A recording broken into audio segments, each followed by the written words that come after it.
नमस्कार मंडळी, welcome back to my YouTube channel. आज तुम्हाला फक्त माझा आवाज ऐकता येणार नाहीये, तर आज तुम्हाला मला पाहताही येणार आहे. आणि या गोष्टीचा आज मला विशेष आनंद होतोय की आज मला असा थेट तुमच्याशी संपर्क साधता येतोय. खूप दिवसांपासून असं वाटत होतं की एखादा छान कवितेचा व्हिडिओ करावा, तुमच्याशी गप्पा माराव्यात. त्याच्यामुळे म्हटलं की आता योग जुळून आलाच आहे, नेकीवर पुचपुच तर का नको. म्हणूनच आज एक सुंदर कविता तुमच्या समोर सादर करणार आहे. कविता सुरू करण्यापूर्वी नेहमी मी त्या गोष्टी सांगत असते की आपल्या चॅनलवर द.मा. मिरासदारांचं अंगद पंगत हे पुस्तक मी सध्या वाचतीये. ते फक्त मेंबर्स ओनलीसाठी आहे. आणि याच्या आधी आपण रत्नाकर मतकरींचं गोंधळ हे पुस्तक सुद्धा वाचलं होतं. ते सुद्धा मेंबर्स ओनलीसाठी होतं. जर तुम्हाला ही दोन्ही पुस्तकं ऐकायची असेल तर तुम्ही नक्कीच चॅनलची मेंबरशिप घेऊ शकता. किंवा सध्या मी एक गोष्ट नवीन सुरू केली, ती म्हणजे मी सध्या वेगवेगळे प्रोडक्ट्स आपल्या व्हिडिओजमध्ये टॅग करत असते. सुंदर पुस्तकं आहेत, मी जो आत्ता माईक वापरते त्याची लिंक आहे, किंवा अशा बऱ्याच विविध पुस्तकांची लिंक मी देत असते. जर तुम्हाला ते प्रोडक्ट्स घ्यायचे असतील तर नक्कीच तुम्ही त्या लिंकवर क्लिक करून ते प्रोडक्ट्स घेऊ शकता. आपण मागच्या व्हिडिओपर्यंत रत्नाकर मतकरींचं कृष्णकन्या हे पुस्तक ऐकत होतो.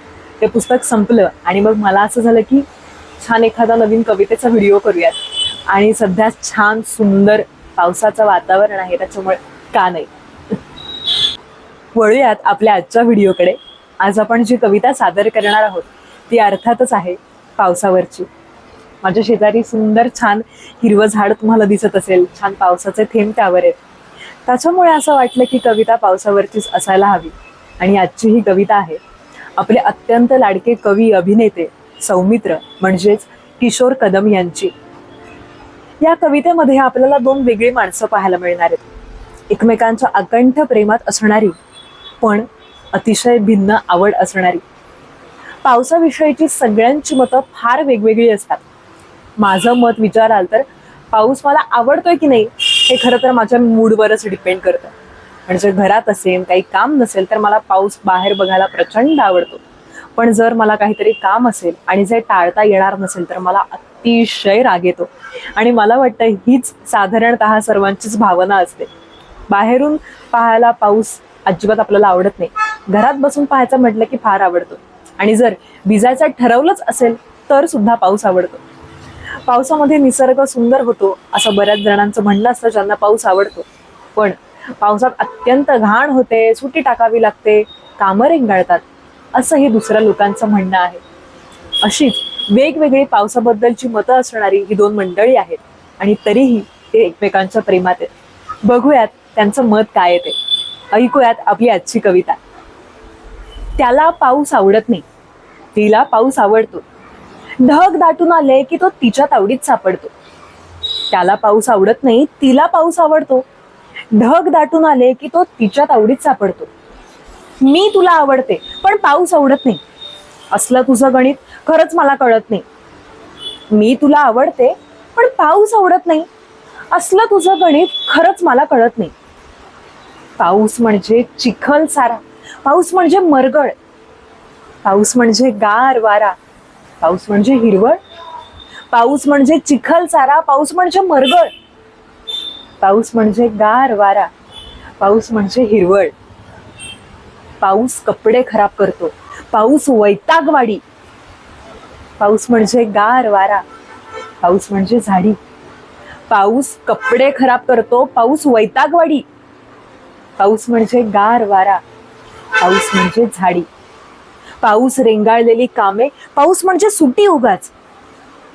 पावसामध्ये गुपचूप निसटून मन जाऊन बसतं ढगात. पाऊस रेंगाळलेली कामे, पाऊस म्हणजे सुटी उगाच.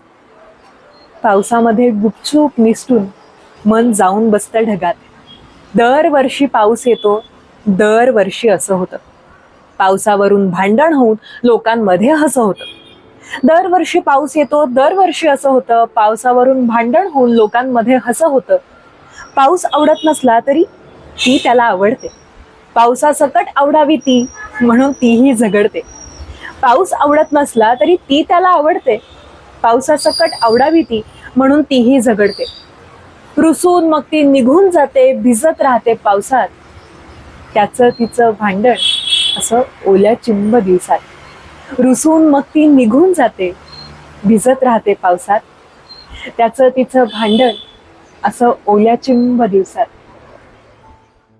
ही होती आपली आजची कविता. कवितेमधून तुम्हाला अगदीच कळलं असेल की दोघा माणसांची मतं पावसाबद्दलची किती भिन्न आहेत ते.